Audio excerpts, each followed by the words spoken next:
जो भी क्वेश्चंस होते हैं ना, उनको सॉल्व करना बहुत ईजी हो जाएगा जब आप ये काम करोगे जो मैं बता रही हूँ, ठीक है। हेलो दोस्तों, तो GAT गैट ये एक बहुत ही बड़ा टर्म लगता है लोगों को समझ में नहीं आता इसमें किस तरह का एग्जाम होता है। एंड अगर आप निफ्ट में एंट्री करने वाले हो तो you need to crack this, you need to know क्या करना है आपको इसमें आपको किस चीज़ पे ज़्यादा ध्यान देना है, कौन सा सब्जेक्ट है, कौन सा चीज़ है जिसमें आपको ज़्यादा टाइम देना है, ज़्यादा समय लगा करके बनाना है, सॉल्व करना है। तो गाइज डोंट वरी, मैं हूँ ना। So I am going to explain everything to you guys regarding GAT। सो शुरू करने से पहले एक बहुत ही महत्वपूर्ण काम है गाइज, जो कर दो, जल्दी से सब्सक्राइब बटन है उस पर क्लिक कर दो, ठीक है। और चलो आगे बढ़ते हैं। सो हेलो दोस्तों, आई होप आप लोग बहुत बढ़िया होंगे और सब बहुत बढ़िया करोगे। So guys GAT which stands for general ability test. अब जनरल एबिलिटी टेस्ट का मतलब क्या होता है? इसका सीधा सा मतलब है जनरल एबिलिटी, जनरल चीज़ों के बारे में आपकी कितनी ज़्यादा समझ है, आपको कितना ज़्यादा उसके बारे में जानकारी है, उसको आपको आपका वो चेक करने का ये पैरामीटर होता है जिसमें आपके पास कुछ क्वेश्चन आते हैं, ठीक है। कुछ सेट ऑफ क्वेश्चन होते हैं जिसका आपको सॉल्व करना होता है। अब किस तरह के क्वेश्चन आते हैं GAT में? अब गाइस देखो, होता क्या है, निफ्ट का 2 एग्जाम होता है which I have already mentioned in my earlier videos कि निफ्ट का 2 एग्जाम होता है जिसमें एक होता है CAT कैट और GAT कैट। CAT कैट का मतलब है creativity ability test and GAT cat का मतलब है जनरल एबिलिटी टेस्ट। अब जनरल एबिलिटी टेस्ट में क्या होता है? अब देखो गाइस, कैट में तो आपकी क्रिएटिविटी को चेक किया जाता है, आपकी क्रिएटिविटी को टेस्ट किया जाता है, ठीक है। उसमें ये पता चलता है कि आप कितने क्रिएटिव हो और आप चीज़ों को किस अलग अलग सोच से सोच सकते हो, या आपकी थिंकिंग कैपेसिटी क्या है, किस तरह से आपका माइंड चलता है, ठीक है। लेकिन गैट में ये पता चलता है ना कि आपकी जनरल नॉलेज कितनी है। सो गाइस देखो, जनरल नॉलेज चेक करने के लिए कुछ सेट ऑफ क्वेश्चन दिए जाते हैं। आपकी ये सेकंड एग्जाम होता है जिसमें आपको बहुत ही ध्यान से काम करने की जरूरत है, बहुत ही कम टाइम होता है आपके पास, ठीक है, हर क्वेश्चन के ऊपर। एंड उस कम टाइम में ही आपको उस सारे क्वेश्चन को सॉल्व करना होता है। तो गाइस इनमें ना कुछ सब्जेक्ट से क्वेश्चन लिए जाते हैं। अब कुछ सब्जेक्ट कौन कौन से होते हैं मैं पहले वो बता देती हूँ, ठीक है। इसमें गाइस आपका इंग्लिश होता है which is very very important, बहुत ज़्यादा। उसमें आपका पैराग्राफ्स होता है, उस पर आप ध्यान दे दो, बहुत इजी होता है लेकिन, तो उस पर आप ध्यान दे दो गाइज। इंग्लिश पे ध्यान देना है आपको थोड़ा सा हल्का सा साइंस वगैरह हल्का सा नॉलेज होना चाहिए इन जनरल। अगर आ जाए क्वेश्चन वैसा कुछ जो रिसेंट कुछ हुआ हो अगर वैसा, तो उसके बारे में नॉलेज होना चाहिए। करंट अफेयर्स के बारे में नॉलेज होना चाहिए। आपको बहुत ही ज़्यादा लॉजिकल रीजनिंग का नॉलेज होना चाहिए। गाइज रीजनिंग एक ऐसा चीज़ है ना जिसको लोग ध्यान अगर ना दे तो बहुत ही नॉर्मल क्वेश्चंस ऐसे गलत हो सकता है, ठीक है। तो गाइस रीजनिंग पे ध्यान देना इज मस्ट। एंड हाँ दोस्तों, एक और क्वेश्चन ऑफ सेट होता है जिसमें मैथ्स होते हैं। अब बहुत सारे ऐसे क्वेश्चन मुझे मिलते हैं कि the what to do with maths, कैसे इसको सॉल्व किया जाए एंड क्या किया जाए अगर आपका मैथ उतना अच्छा नहीं है। बिकॉज ऑब्वियस सी बात है, जो क्रिएटिव लोग होते हैं ना, मुझे ऐसा लगता है अच्छा होता है मैथ, लेकिन हम लोग उतना ज़्यादा कैलकुलेशंस में नहीं जाते हैं। मे बी मुझे ऐसा लगता है बहुत सारे लोगों का मैथ अच्छा उतना नहीं होता है एंड बहुत सारे लोगों का अच्छा होता है मैथ। तो देखो ऐसे पता तो मेरा मैथ बहुत ही अच्छा नहीं था, बिल्कुल भी अच्छा नहीं था। मतलब मुझे और मेरे पापा का जहाँ पे मैथ बहुत अच्छा है वहाँ पे वो कहते भाई ये लड़की पता नहीं कहाँ से आ गई है। बहुत सारे ऐसे बच्चे होंगे जो कि जिनको लगता हो कि मैथ क्यों आ रहा है इसमें। तो गाइस देखो, मैथ एक पैरामीटर होता है आपको चेक करने का कि आपकी कैलकुलेशन नॉर्मल कैलकुलेशन सही है कि नहीं। तो गाइस उसमें बहुत हार्ड मैथ नहीं दिया जाता, बहुत नॉर्मल मैथ होता है, ठीक है। लेकिन कुछ लोग होते हैं जिनको वो भी थोड़ा टफ लग सकता है, तो डोंट वरी, आपको एक्स्ट्रा एफर्ट करने की ज़रूरत नहीं है, ठीक है। आपका उसमें अभी के टाइम पे गाइस नेगेटिव मार्किंग है, तो उन चीज़ों पे ध्यान दो जो कि आपको लगे कि हाँ ये सही है, और बस उन चीज़ों पे ही ध्यान दो। एंड गाइस देखो, वैसे क्वेश्चंस को ना आप उस समय के लिए छोड़ दो जो आपको लग रहा है कि नहीं ये गलत हो सकता है। मैथ मैंने सच बताऊं तो मैंने छोड़ ही दिया था। मेरे टाइम पे मेरे को मैथ ऐसे सरदर्दी लग रही थी उस टाइम पे, क्योंकि मैंने बहुत अच्छा टाइम दे दिया था बाकी क्वेश्चंस पे।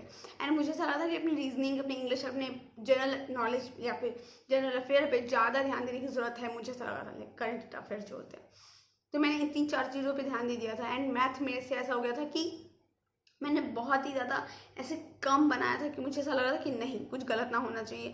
एंड सो ऑन जो होता है, हम लोग को डर लगता है उस टाइम पे कि हाँ गलत हो गया तो क्या। तो मुझे भी वो था, तो मैंने बस उसको छोड़ दिया। एंड गाइस एक और चीज़ है, अगर आपको लग रहा है ये क्वेश्चन के लिए आप गलत कर सकते हो, आपको दिक्कत आ रही है, तो मत बनाओ, उसको छोड़ दो, इट्स ओके। आपका मैथ इतना ज़्यादा वेटेज नहीं लेता है, मुझे ऐसा लगता है आपकी इंग्लिश वगैरह ज़्यादा क्वेश्चंस उसमें होते हैं, तो वो आपको ज़्यादा इंपॉर्टेंट है। एंड हाँ दोस्तों, उन क्वेश्चंस को पकड़ना, उन क्वेश्चंस को सॉल्व करना ज़्यादा ज़रूरी जो कि ईजी लगे। उनका वेटेज भी सेम होता है कितनी बार, और वो ईजियर भी होते हैं, तो उनको सॉल्व कर लो सबसे पहले। एंड या फिर अब देख लो कि आपको किस हिसाब से काम करना है। मेरा ये मानना है अगर आप मुझसे पूछोगे मैं तो ये कहूँगी कि पहले उन क्वेश्चन को सॉल्व करो जितने ज़्यादा क्वेश्चन हो सकते हैं आप सॉल्व, एंड देन जो बचे हुए क्वेश्चन होते हैं उन पे ध्यान दो। और टाइम को मैनेज करना बहुत ज़रूरी है। ये नहीं होना चाहिए कि आप एक सेट ऑफ क्वेश्चन पे लगे हुए हो आपका सेकंड अच्छा क्वेश्चन जो था वो छूट गया, वो नहीं होना चाहिए। तो ये सब चीज़ें हैं गाइस जो बहुत ही ज़्यादा इंपॉर्टेंट है काम करना एंड उसको अप्लाई करना। और हाँ दोस्तों, एक और इम्पॉर्टेंट चीज़ है, कभी कभी क्या होता है ना, हम लोग तुरंत पेन से जो मार्किंग का क्वेश्चन क्वेश्चन का आंसर शीट जो होता है, हम लोग क्या करते हैं डायरेक्ट उस पर पेन से कर लेते हैं। नहीं, मेरा मानना है कहीं कहीं पे जहाँ पे आपको लग रहा है कि नहीं ये गलत है, हो सकता है, वहाँ पे आप पेन से मत करो, वहाँ पे आप पेंसिल यूज़ कर लो, या फिर आप फर्स्ट टाइम पे आप पेंसिल ही यूज़ करो। मुझे ऐसा लगता है कि फर्स्ट टाइम पे मैंने जो सोचा था, मैंने जो प्लान किया था अपने टाइम पे, मैंने पहले पेंसिल से कर लिया था एंड देन उसके ऊपर मैंने पेन से चला दिया था काम। बिकॉज उससे क्या होता है ना, आपको पता होता है ये क्वेश्चन है, एट लास्ट मोमेंट भी कितनी बार हम लोग को समझ में आता है कि नहीं वो जो लास्ट क्वेश्चन था वो क्वेश्चन मैंने मे भी गलत डाल दिया था।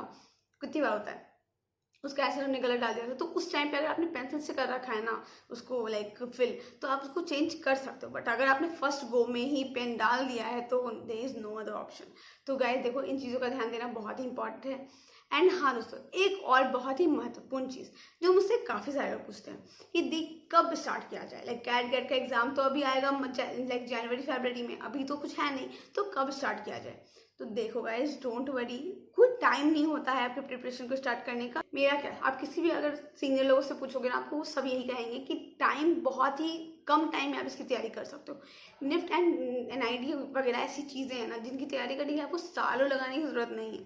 जैसे इंजीनियरिंग वगैरह में होता है ना, लोग 1 साल 2 साल पहले चले जाते हैं तैयारी कर रहे हैं, नहीं, आप 3 महीने में भी कर सकते हो। That is enough for your preparation if you want to do. Because देखो, आपको बस अपना टाइम देना है उतना कि आप उसकी प्रिपरेशन कर लो, आपको समझ में आ जाए कि क्या उसका तरीका है, क्या फॉर्मेट है, किस तरीके से क्वेश्चन पूछी जा रही है और आपको रिप्लाई कैसे करना है, बस आपको कैसे आंसर देना है। बस आपको अगर ये चीज़ें पता है ना, चुटकी भर चीज़ें guys, you can crack NIFT entrance easily. ठीक है, तो गाइस 3 महीने तो बहुत इनफ होते हैं, लेकिन अभी भी आपके पास बहुत सारा टाइम है। अगर आप अभी स्टार्ट करते हो, अगर अभी आप स्टार्ट करते हो, अभी चल रहा है अगस्त, ठीक है, अगस्त सितंबर अक्टूबर नवंबर दिसंबर जनवरी, फरवरी, लगभग एग्जाम खत्म हो जाते हैं। तो गाइस अभी भी आपके पास 6 to 7 मंथ हैं, तो आराम से आप स्टडी कर सकते हो, आप तैयारी कर सकते हो। And whichever coaching you like you can apply there. And अगर आपको कोई हेल्प मुझसे चाहिए तो you can always comment me, okay. तो मैं आपकी क्वेश्चंस की आंसर देने की कोशिश करती ही रहती हूँ, लेट यू नो गाइस। तो बस आप मुझे कमेंट बॉक्स में लिख के बताना कि आपको दिक्कत कहाँ आ रही है, और आपको कोई भी इससे रिलेटेड क्वेश्चंस है तो, और आपको इसके अलावा भी कोई क्वेरी है जो रह गई, मैंने ट्राई किया आपको सब बताने का, जो भी क्वेश्चंस होते हैं। और हाँ दोस्तों, एक और इम्पॉर्टेंट चीज़ मैं बता दूँ आपको, जो भी क्वेश्चंस होते हैं ना उनको सॉल्व करना बहुत इजी हो जाएगा जब आप ये काम करोगे जो मैं बता रही हूँ, ठीक है। सो गाइस देखो, जैसे ही आप अप्लाई करोगे निफ्ट के लिए, उसके 1 महीने 2 महीने पहले से आप न्यूज़ वगैरह देखना स्टार्ट कर देना। न्यूज़ वगैरह से क्या होगा ना, आपको अपडेट मिल जाएगी, आपकी करंट अफेयर के बारे में आपको पढ़ने में बहुत ईजी हो जाएगा।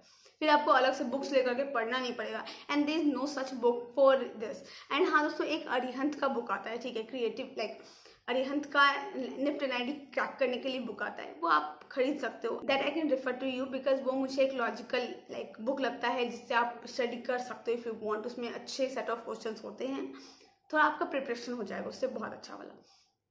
सो गाइज उसके अलावा एक और इम्पॉर्टेंट चीज़ है, देखो जब आप निफ्ट के लिए जाओगे ना, आपके स्टेट्स, आपके जो अभी आपको अवार्ड्स मिले हैं, जितने भी अभी अवार्ड शोज हो रहे होंगे, वो सब आप देख लेना। उससे क्या होता है ना, बहुत सारे अवार्ड शोज के बारे में पूछा जाता है, तो वो चीज़ें इंपॉर्टेंट है, ठीक है। कोई भी नेशनल अवार्ड्स या फिर पद्मश्री या पद्म भूषण या फिर फिल्म फेयर्स भी अगर मिलते हैं ना, वो भी एक बार रट लेना या देख लेना या कुछ भी, क्योंकि उससे भी क्वेश्चंस आते हैं गाइस। फैशन इंडस्ट्री के बारे में कुछ नॉलेज ले लेना गाइस। एंड हाँ, ये चीज़ें देख लेना, अगर उस टाइम पे कोई मूवी वैसी आई हुई है जिसके लिए कोई अलग सा कोई अच्छा सा डिज़ाइनर किसी कॉस्ट्यूम को बहुत ज़्यादा पॉपुलर किया गया है, या फिर कोई कॉस्ट्यूम है जो कि बहुत ज़्यादा पॉपुलर हो गया है, जैसे मान लो उस टाइम पे कोई मूवी आई है जिसका कॉस्ट्यूम है, जिसका अटायर बहुत ही ज़्यादा पॉपुलर हुआ है, तो गाइस उसके बारे में एक बार नॉलेज रख लेना, क्योंकि उससे भी क्वेश्चंस आ जाते हैं। क्योंकि हमारे टाइम पे बाजीराव मस्तानी आई थी, एंड उस टाइम पे क्वेश्चन आया था गाइस कि बाजीराव मस्तानी का डिज़ाइनर कौन है। तो गाइस इस टाइप के क्वेश्चंस आते रहते हैं। तो बस थोड़ा ब्रीफ नॉलेज होना चाहिए इन चीज़ों का बस, और बाकी तो गाइज इट्स हंकी डोरी, तुरंत सॉल्व हो जाएगा, डोंट वरी। सो गाइज ये कुछ रिलेवेंट चीज़ें हैं जो कि मैंने आपके साथ शेयर करने की पूरी कोशिश करी है। एंड हाँ, इससे ज़्यादा हट के कुछ नहीं आता है, और जो भी आएगा गाइज वो आपके करंट अफेयर और जनरल नॉलेज ये सब के बारे में आता है, ठीक है, मैक्सिमम क्वेश्चन। एंड हाँ दोस्तों, रीजनिंग पे अच्छे से ध्यान देना बहुत ही ज़्यादा ज़रूरी चीज़ है, बहुत ही ज़्यादा। मैथ्स एक एडिशनल चीज़ है, अगर आपका अच्छा है तो ठीक, नहीं है तो don't worry, it does not matter that much. आपका मैथ्स नहीं अच्छा होते हुए भी बहुत अच्छे मार्क्स आ सकते हैं, एंड कितनी बार मैथ अगर आपका अच्छा है तब भी आपके खराब मार्क्स आ सकते हैं, बिकॉज अगर आपने दूसरी चीज़ों में ध्यान नहीं दिया तो आपको एक बैलेंस ध्यान देना है, तो वो चीज़ करो गाइज बस। And thank you so much guys, अगर आपने पूरा वीडियो अब तक देख लिया है तो अगर आपको कोई क्वेरी है इस वीडियो से रिलेटेड और GAT कैट से रिलेटेड तो मुझे कमेंट करके ज़रूर बताना। एंड हाँ दोस्तों, एक और इम्पॉर्टेंट चीज़, सब्सक्राइब करना मत भूलना, एंड यहाँ पे बेल आइकन है तो हिट कर ही देना, ठीक है। तो सी यू सून, एंड हाँ दोस्तों, मिलते हैं जल्दी।